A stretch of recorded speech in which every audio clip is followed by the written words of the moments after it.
Thank you. Does this work? Thank you. Thank you very much for having me today. Thank you. Thank you. I'm here today to talk and open a discussion, as some of you have been at my other discussions with Black and Hispanic entrepreneurs. The central part of economic nationalism depends upon you.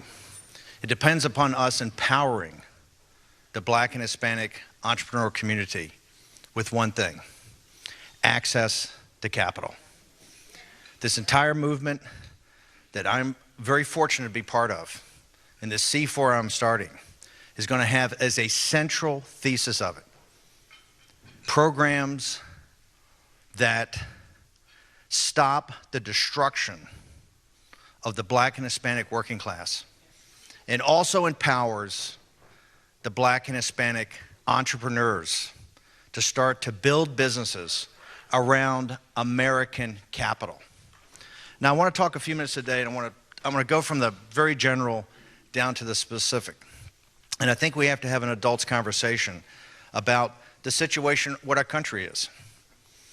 Over the last couple of weeks, there was a very important speech given in China at the 19th Party Congress. This was before President Trump arrived for his visit, and that was by President Xi.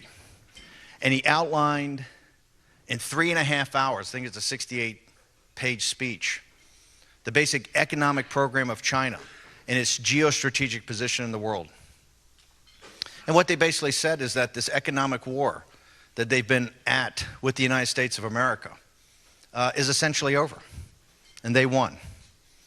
Over the last 30 years, and by the way, the effect and impact in your life is directly related to the geopolitical and the geoeconomic situation between the United States and China. Over the last couple of weeks, President Xi's speech, I'll get to that in a second. In addition, Brown University, which is no right-wing, it's no Breitbart, right? It's not a right-wing news site or conservative news site. Brown is a quite liberal university. They have the Watson Center, I think it's called. Did an analysis. The global war on terror in 17 years has cost us $5.6 trillion. Okay? 7,000 dead, 52,000 casualties. I think the present value for the wounded alone is almost $1 trillion. I want you to think about what your country would be if we had $5.6 trillion that was invested in Baltimore, in St. Louis, in South Central LA, in Detroit. $5.6 trillion over the last 17 years. Think of the people in your community, people in your family that have served in these wars. By the way, a war that in Afghanistan, we just had this annual, the budget process. $70 billion allocated for overseas operations, $50 billion allocated to Afghanistan. Now, with the troop increase, and let's say we paid for the troop increase, that was $5 billion. What would Baltimore be like if for just 1 year we took $45 billion and invested in Baltimore? What would St. Louis be like if for just 1 year, we wouldn't withdraw from Afghanistan, we paid for the troops, we took $45 billion of the 50 and invested in St. Louis? Or we took $45 billion and invested in Detroit or Cleveland or my hometown, Richmond, Virginia. You'd have a renaissance of these cities, correct? I think that the out-of-pocket cash alone in Afghanistan has been $850 billion. And in 17 years, are we ever closer to victory today than then?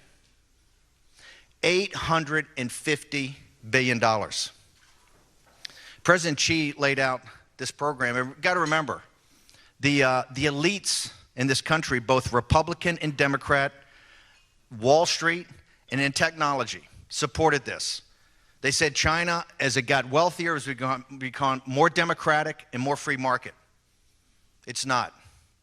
China is a Confucius, mercantilist, authoritative dictatorship. But it's the mercantilist part. It's the mercantilist part.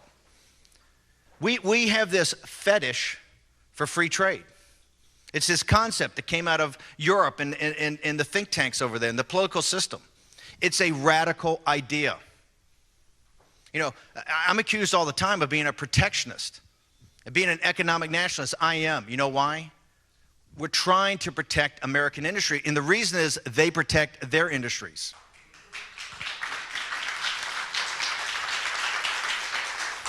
You cannot understand the situation you're in and the lack of capital that you have until you understand the international situation. We're a tributary state to China.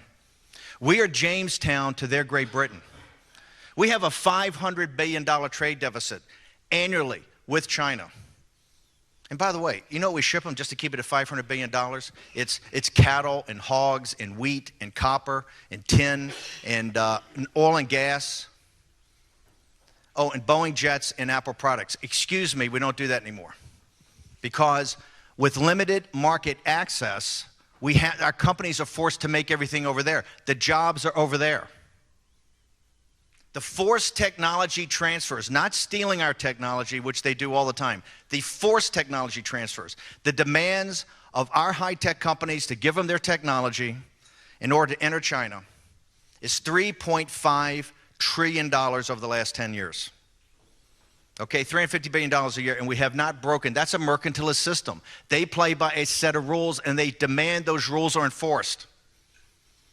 In the United States, total free trade, and they say, well, hey, we got jobs created. Jobs at McDonald's and Taco Bell and service jobs are not manufacturing jobs. Think when our cities, think when Baltimore was great, and Detroit was great, and St. Louis was great. It was manufacturing jobs that made it great. Because in a manufacturing job, you can support a family. And the community has other money with other service industries around it. You cannot support an advanced economy on service jobs. The elites are going to tell you that, right? Because they don't care. And it's both Republican and Democrat. It's both Silicon Valley, Wall Street, Hollywood, and the imperial capital of Washington, D.C. They do not care about you. And that's not me saying that. That's not me. The facts are incontrovertible. Look at what President Trump inherited. Look at the financial crisis of 2008. Financial crisis of 2008. I think my numbers may be wrong, may not totally be accurate. I am the executive chairman of Breitbart, so it may not be totally accurate. Kidding. I think two-thirds of minority net worth was wiped out. Two-thirds of minority was wiped out. The community banks were completely eviscerated. Every form of access to capital and every reform that was put in made it harder to get access to capital. Did the minority community cause the biggest financial crisis in the history of the country? Absolutely not. By the way, what happened on the financial crisis? My old firm, Goldman Sachs, the day after, I think, when Hank Paulson, Secretary of Treasury, went and saw President Bush, I think it was 2 days later, they became a bank holding company with a stroke of a pen in 2 lines. And you bankers know what it is. They borrow free from the Fed at 0 interest rates. They make how many tens of billions of dollars a year? Did anybody in this room get that bailout? Any community bank get a bailout? Was the SBA recapitalized because of that? Did private equity or venture capital come into your community? Absolutely not. The solution to the financial crisis, what was the solution? Not just the bailouts. The bailouts are just the thing on the top. It was the liquidity infusion by the central banks. They were going to inflate their way out of here by inflating assets. So if you own real estate or if you own stocks, it's been the greatest run you've ever had.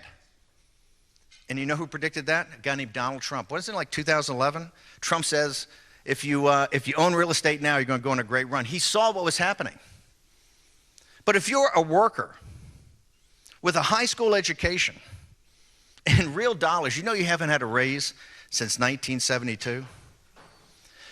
All the elites in the media all day long, all they do is say, why are these people so angry? Why is Bannon so angry? Why are people angry? If you're not angry, you don't have a brain. Right? This system is rigged. And it's rigged because if you're out of the room, you're out of the deal, right? How did Wall Street get bailed out? By the way, President Obama, he had like 3 commissions, and I'm not faulting President Obama this. President Obama had 3 separate commissions. They all came back with who should be held liable, who should be held accountable. The Justice Department, I don't think there's one guy at a bank. I don't think there's been one share of stock. There hasn't been one penny of bonus. There hasn't been one guy in jail. How did that happen? I tell you how it happened, because they don't think you have any power, right? The guys that had power got bailed out. Now think about it for a second. Just do the math I just talked about. You've had the rise of China, particularly since the late 1990s, early 2000s, when Democrat and Republicans, the Clintons and the Bushes, told us if you give them most favored nation treatment, if you let them into WTO, if you let them get into the entire rules-based post-war international order that the United States underwrites, everything would be fine. Well, guess what? That's not a small mistake. That's a massive mistake, right? They had no intention of doing that. If you read all the papers of President Xi and all the guys around him, they had no intention of doing that. They have their own set of rules where they have an absolute closed economy while the United States has a totally open economy, where they have forced technology transfer. If you just do the math, the $3.5 trillion of forced technology transfers coupled with $5.6 trillion for fighting the war on terror. And by the way, that's not an entire defense budget. That's what, $10 trillion? What would this country look like if $10 trillion was reinvested in this country? What would it look like if you guys had a piece of that? What happens if Black and Hispanic entrepreneurs had $500 billion to invest? This would be a totally different country, right? So how did it happen? Here's how it happened. The elites in this country have made out like bandits. Stock market's all-time high. And I realize President Trump says you get 401ks. He's absolutely correct. The stock rise under President Trump's been unprecedented, right? It's been fantastic. And workers have benefited from it. But that's not the point. The point is that the elites are quite comfortable, and this is both regardless of political party. To me, political parties don't matter anymore. Everything you see on cable TV, our good friends at MSNBC and CNN and Fox, everything you see in the foreground is pro wrestling, okay? It doesn't matter. It's just noise. It's just noise. The real action is what takes place behind the curtain. Why are 7 of the 9 richest counties in this country around Washington, D.C., right? Why, for the first time since the development of the silicon chip, that Washington, D.C. has a higher per capita income than Silicon Valley. And Silicon Valley is the greatest creator of wealth in mankind's history. It's because it's not the $4 trillion federal budget you've got. It's all the off-balance sheet cash they got to play with too. Remember, we have $20 trillion face amount of debt. That's just tiny. The contingent liabilities, depending on what your assumptions are anywhere from $60 trillion to $200 trillion. The global stock markets the other day, I think it was on Friday, they reached the total aggregate amount of value in the global stock markets reached, I think it was $100 trillion. Am I correct? I saw that number, $100 trillion. How much has that gone to the middle class of this country? How much has gone to the working class in this country? Here's the scam, and here's what remember, economic nationalism does not care about your color, your race, your ethnicity. It doesn't care about your religion. It doesn't care about your gender. It doesn't care about your sexual preference. That's all irrelevant. You know what it cares about? Only one thing. You're a citizen of the United States of America.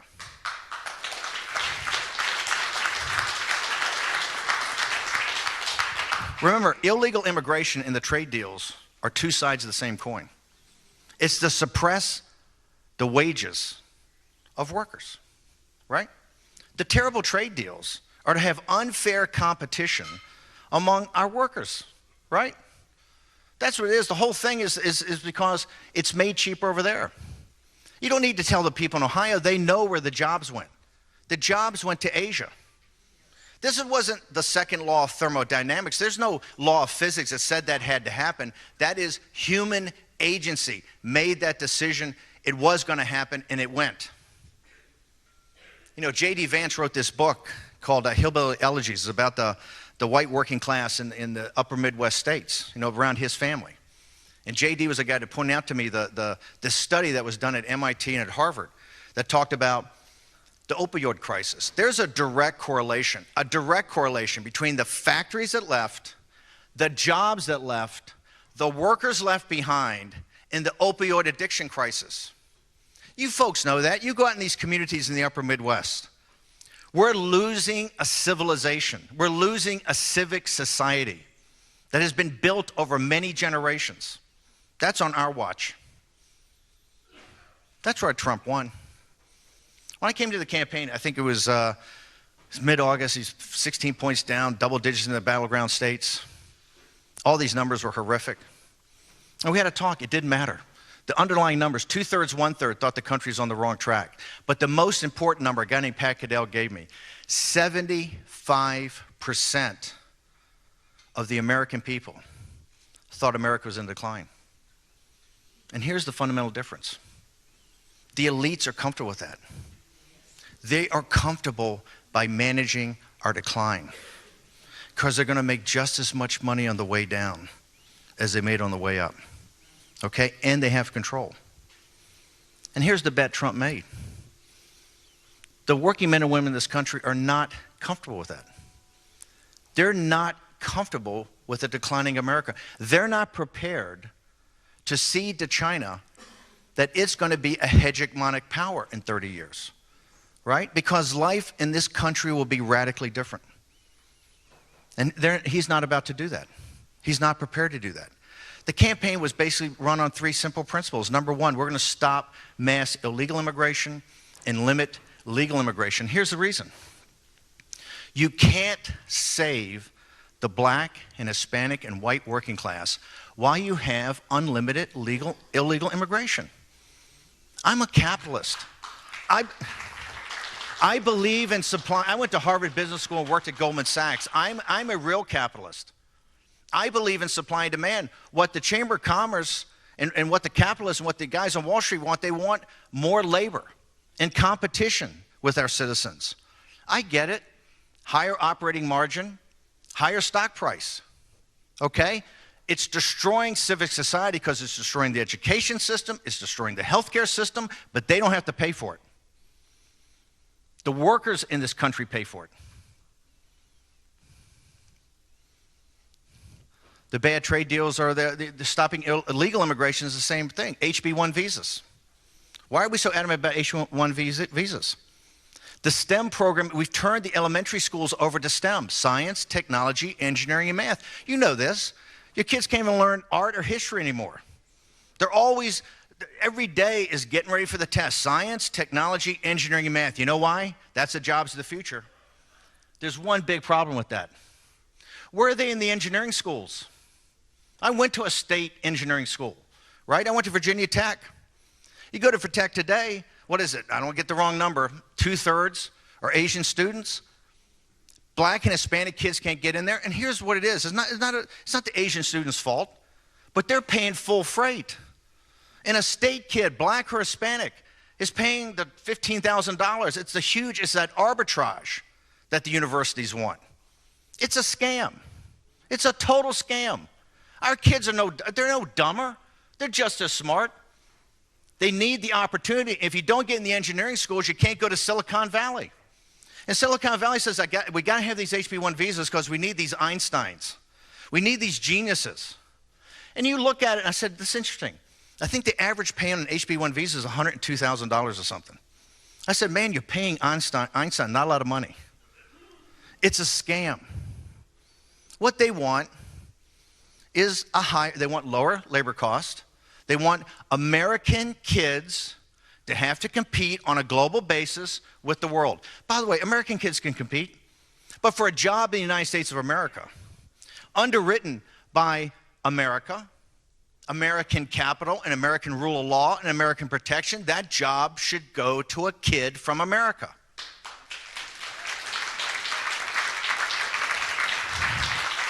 And I realize your operating margin is not going to be as high, but there's other things than a return on equity. I'm a capitalist. But the folks that built this country in the 19th and the early 20th century, not everything was net present value. Not everything was about return on investment. They understood we were building a civic society. The reason we won World War II, it was those people in the 19th and 20th century that built an industrial powerhouse that could defeat the Nazis, defeat the fascists, defeat the military junta in Japan. That was built over decades by American labor. And we've forgotten that. This city's forgotten it. Wall Street's forgotten it. It's devil catch the hindmost. And it's the American worker and the American entrepreneur that's gotten stiffed. Now, if you look at President Trump's program, just economic nationalism. You won't hear this from the mainstream media. You won't read it in the Wall Street Journal, and you won't read in the Financial Times of London because they're globalists. What I said in the foreground is all about pro wrestling. It's irrelevant. The big fight in this city is one fight between the globalists that run it and the nationalists that want to take it back.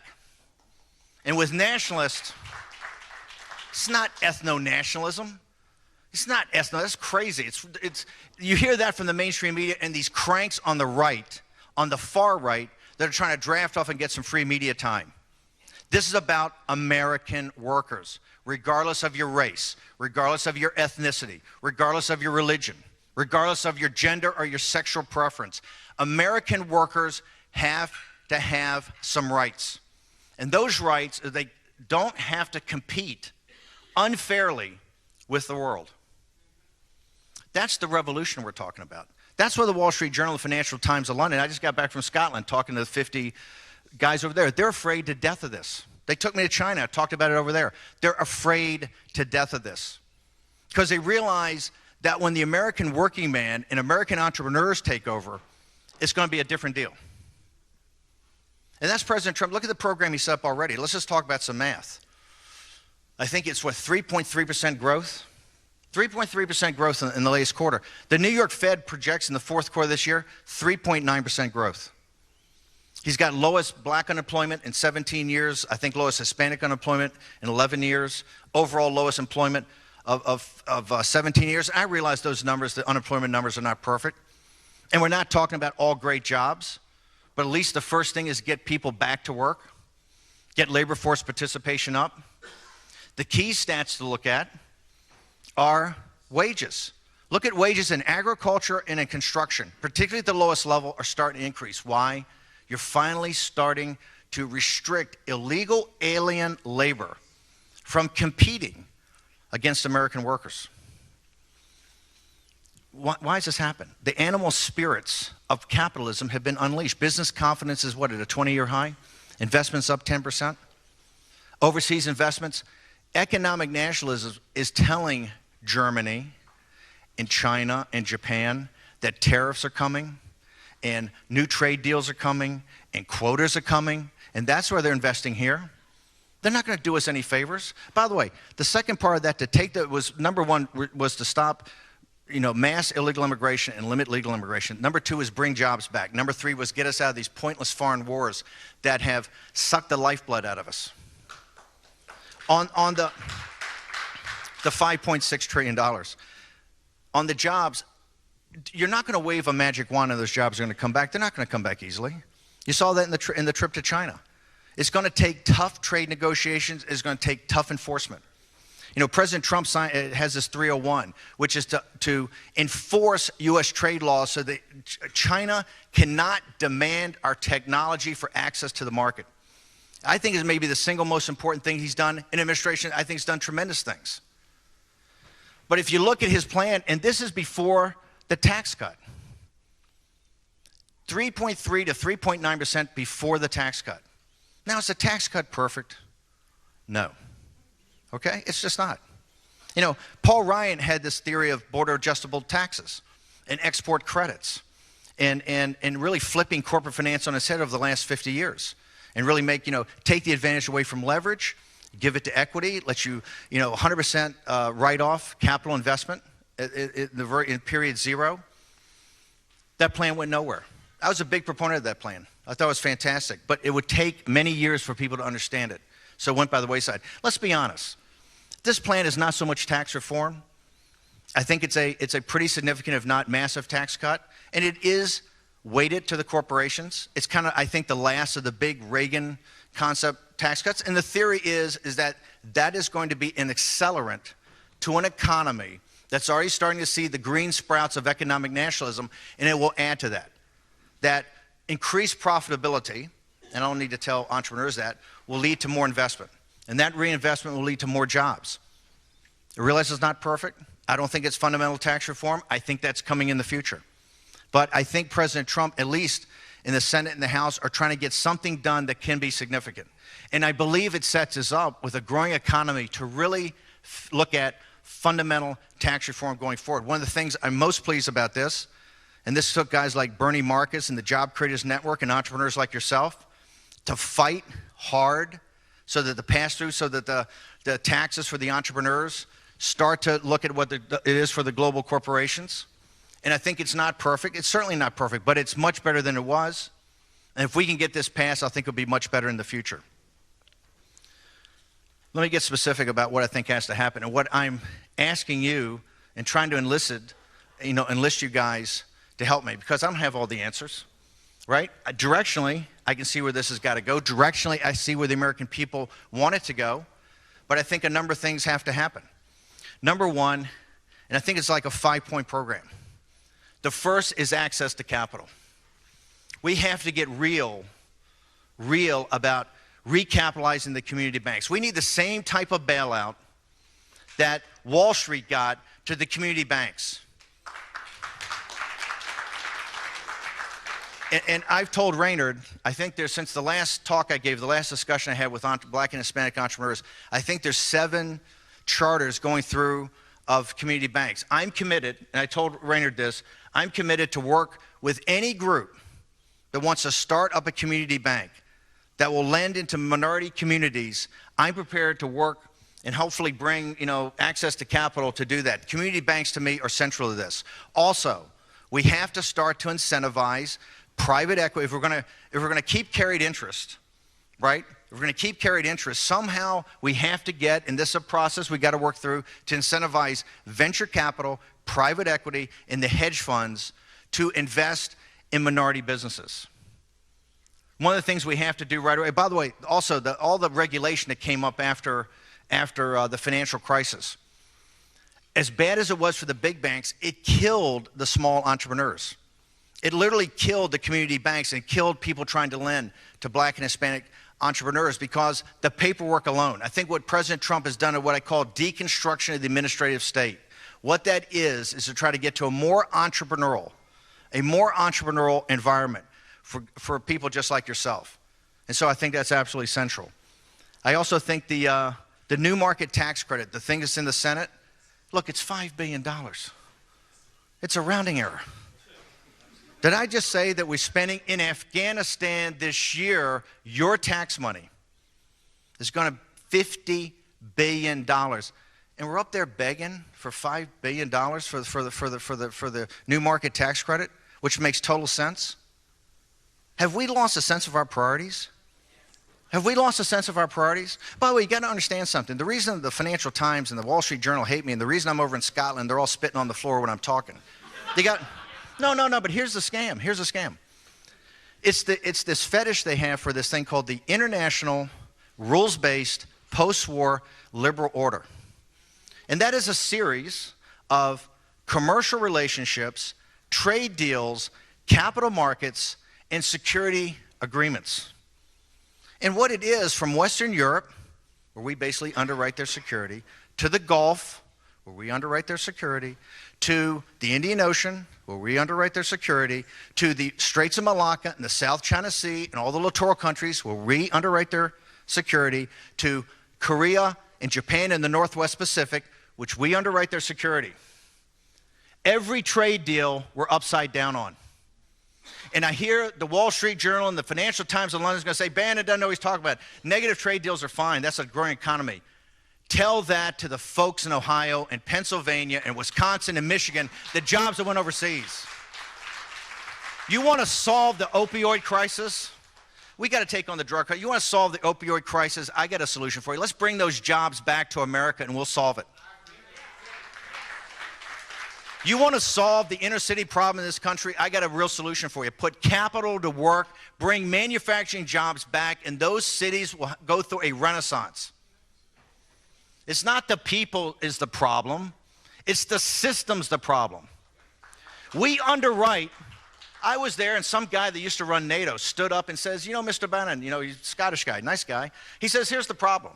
He says, we've got, in NATO, we're your allies and and we do this, but, you know, we have regional responsibilities. You have global responsibilities. I said, shipmate, that's the problem. The EU is the size of the United States of America. It has about 350 million people. Its economy is like $15 trillion.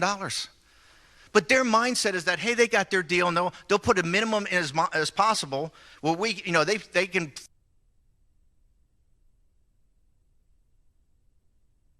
mosque and all the geniuses in Silicon Valley. You hear it every day. If you read the journals and you see what's coming, you see the developments are coming, you see the convergence going to take place. Now, I have one question for you. Are you comfortable ceding those decisions to the scientific, technocratic, managerial elite that have run this world for this thing called globalization? Are you comfortable with that? Are you comfortable turning over to your children and grandchildren's fate on the same people and the same institutions that made the decisions on globalization? Well, I'm not. And I'll tell you another thing. The working men and women in this country are not either, and here's why. They do not believe in the decline of this country. They believe that the best days of this country are ahead of it. As soon as their voice is heard, as soon as they're in the room. And I'm committed to you and this foundation and everything else I do. There's nothing else more important in my life, and there's nothing else more important in American life. I want to thank you for having me, and I'll now take some questions.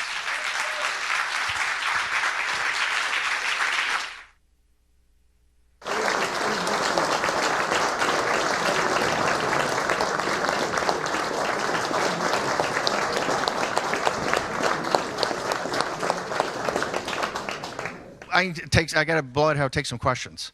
Yes, sir. You're right there. Hi, my name is Robert Blackwell from Chicago. One of the fake things I wish you would address are the fake minority business programs that were created because of what happened to black people. Now everybody benefits from those things except black people.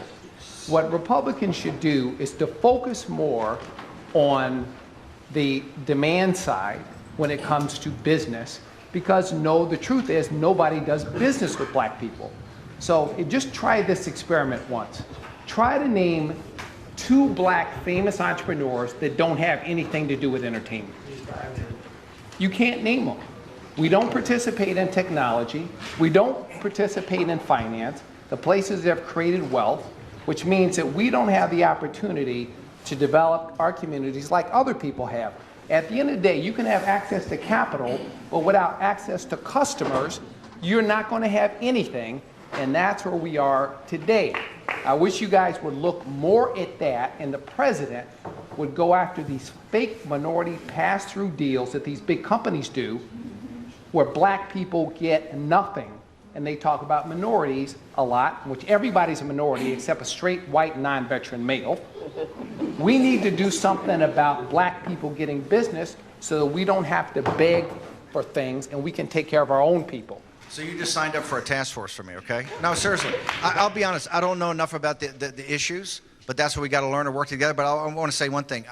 My parents' home is in the north side of Richmond. We've lived there for almost 70 years, and when the white flight took to the suburbs, we stayed behind.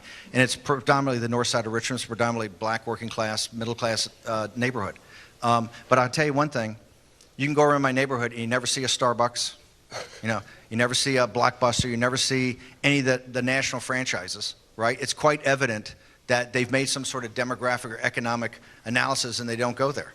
And that's wrong. I do disagree with you on one thing. I think there's enough entrepreneurial spirit, enough savvy, and enough just grit and determination that if we take care of 2 things. Number 1 is making sure in these STEM programs we start to get young black and Hispanic kids into engineering schools and then jobs in Silicon Valley so that expertise and that technology expertise will build up, coupled with access to capital, and we're maniacal about that. of getting these companies. By the way, we're going to have a lot of failures. Remember, most entrepreneurs fail, right? It's like 6 out of 10 fail, a couple make it okay, and 1 makes it good. I think it's 1 out of 10. It's if we get capital and get the expertise, I think the customers will come. But by the way, so Rainer, look, one of the things we're trying to do is set up task forces to also help talk to the president and other people up here in Capitol Hill and the administration of exactly what's needed. So thanks for the, yes ma'am, right? Oh. Thank you so much, Mr. Bannon. My name is George Farrell. I'm with a group called Black Pact. We also do the Blacks for Trump, so you've seen our famous guy behind Trump.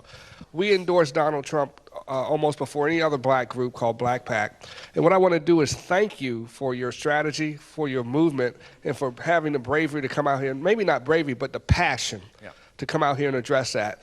And you're right.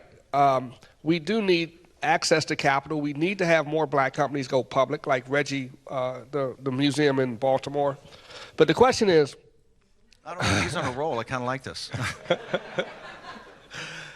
the question is, Donald Trump has not hired enough blacks in positions that we need him to be in. That's one of the weaknesses that we have. Can you open that door to get him to put more blacks, Hispanics into those positions? Because for people who put our names on the line, like me and Raynard, it kicks back at us when we don't see enough blacks in positions so we can say, hey, we've made a difference with the president. It's okay. It's inexcusable. Yeah. There's no excuse for it. It's just inexcusable. You can't defend it because it's inexcusable. And here's why. It didn't take any courage for me to come up here today. You know why? If we don't help the situation with black and Hispanic entrepreneurs that'll be the vanguard, we're not going to turn this country around. We're not going to do it. You understand the responsibility you have on your shoulders, right? It's not going to happen. We're going to have 2 things in this country. We're going to have either a prosperous, free America that takes its place with America first, where it's in the vital national security interest. We're not saying come home. We're not isolationists. We want to be engaged in the world on America's terms, right? Where it's in the vital national security interest of the United States, it'll be in the vital national security interest of our allies, not protectorates. You're seeing that in the Gulf right now. So that's why I came today. You guys are, you men and women are absolutely vital, as you've seen on the campaign, right? Yes. He got, by the way, the first thing I did when I got to the campaign was say, hey, we got to go, let's go to Mexico, see the president. Jared had it set up. Let's go to Mexico, see the president. And let's go to Flint, Michigan. She's not going to go to Flint, Michigan. Let's go to Flint, Michigan. These are the problems that got to be solved, right? If we don't solve these, we're kidding ourselves. If we don't solve these problems, if we don't have access to technology jobs by black and Hispanic kids, if we don't stop the unfair competition against Hispanic and black working class men and women, if we don't get capital to black and Hispanic entrepreneurs, if we don't do those 3 things, we're not going to sort this country out. And trust me, you see what the cultural Marxists on the left, where they have us going. You're going to have a revolution in 15 to 20 years, right? There's no doubt about that. We either get this sorted now, and we get it sorted with you folks, or we're not going to get it sorted. And by the way, it's totally inexcusable. And I hope and I think that there's action being taking place to solve that. But, as Rainer will tell you, a big part of what I'm trying to do in this foundation is to make sure that you guys have a voice so we can hammer that every day. Thanks. I got time for 2. I got time for 2 more questions. Okay, fine. Steve, you mentioned the development funds that are coming online. Well, Ryan is part of the team that's putting together those development funds around 7 cities across the U.S. So we'll definitely be following up with you on that. Yeah, I just wanted to bring that up and just say that that's what we were. I'm working on that as well. Oh, sorry. Thank you. I was actually on the Trump campaign as well, so thank you for all you've done and helped out. Okay, thanks. By the way, so this the development bank situation in Rainer, I want to talk to you about that. Anything I can do, and people tell you I'm a tireless worker, right? Sometimes I get a little heated. But by the way, if you didn't get heated, if you saw, you guys see it. I mean, if it didn't drive a rational man crazy, then you're not rational. Yes, sir. Okay, we got time for one more question. I'm really. Yeah. The reason is I got to get on a Hi, plane to Alabama for Judge. I have a for very Judge Moore. important question for you, Mr. Ban. By the way, that's what. Go ahead, sir. Yeah, I'm fully support your American identity because I'm from Harvard, Kennedy School. What I'm from my research, I find I'm research China. I'm also originally from China. I research China and the U.S. The question is, we found in like Harvard, 90%. The liberal people that vote for Hillary, and the student lost the identity for the next generation. That's a key problem for American. So I just wonder, do you have any plan to help our next generation people, all the children to understand and safeguard our identity and keep American first? This is a question about our education system and where it's gone to teaching patriotism and everything like that. That is a problem we have to sort out, and I think we're going to have to fight for that. Yes. But here's the way I think we get it going. Right. We show those American kids that we're prepared to fight for their jobs, that we're prepared to fight for their future, Yes. that we're not going to let unlimited competition from around the world take their birthright. Yes. Remember, think about all the folks that came before you. Think about 2, 3, 4 generations before you. All the hard work and grit and determination that it took to get here, right? Remember, in Burke's theorem, we owe as much to the past as we owe to the future. We can go on some highfalutin thing of American patriotism or anything like that. Hopefully that'll come. But let's show these kids something fundamental. Let's show that we're prepared to fight for their jobs. Let's show that we're not going to let the world come and destroy their economic future. Okay? Let's run it economically like China runs it. Right? Let's just become I know protectionism it's called the P word, right? Not supposed to use it. All I want to do is make sure that manufacturing jobs, not service jobs, manufacturing jobs come back to this country. There's no magic wand that we're going to wave, and it's going to be okay. Steve, we have one last question. Okay, yes, sir.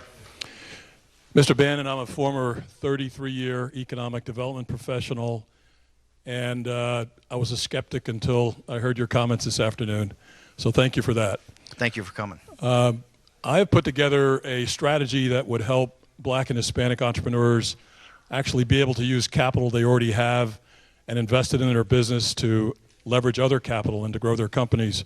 How can I work? How can people like me work with you? Okay, well, you got to get to Rainer, but here's for everybody in the audience. We're going to set up task force, and these are people that know me will tell you. I'm not a guy who's going to have a task force or some committee just to have a paper. We're in this to get action. One thing I pride myself is I get results, right? And so I want to work with you. That's why I came today. I wanted to meet you guys, and we're going to work together. I want to say one thing before I go about Judge Moore, about Alabama. I'm a street fighter, and I'm proud to be a street fighter. This country needs somebody to fight for it. And people in this country, workers in this country need somebody to fight for them. I fought for Trump, and I fought for Judge Moore. And I don't know what the outcome is going to be, but I'll tell you one thing, we backed off the Republican establishment that was prepared to toss this seat to the Democrats. And you know why? Because they would rather play their games up here in Washington, D.C. than let the people of Alabama have a decision, okay? Whatever the outcome is, whatever Jones or Moore, at least now we've got a little bit sorted that the Republicans are backing a Republican candidate. And the Democrats are going to back a Democratic candidate. This thing of the establishment putting the knife in everybody that wants to fight for a nationalist agenda is wrong, and it's got to end. And so what I'm committing to you today is just one thing. I'm prepared to put my shoulder to the wheel for you guys. And people will tell you, if you're in a foxhole, Bannon's not a bad guy to have with you. Thank you.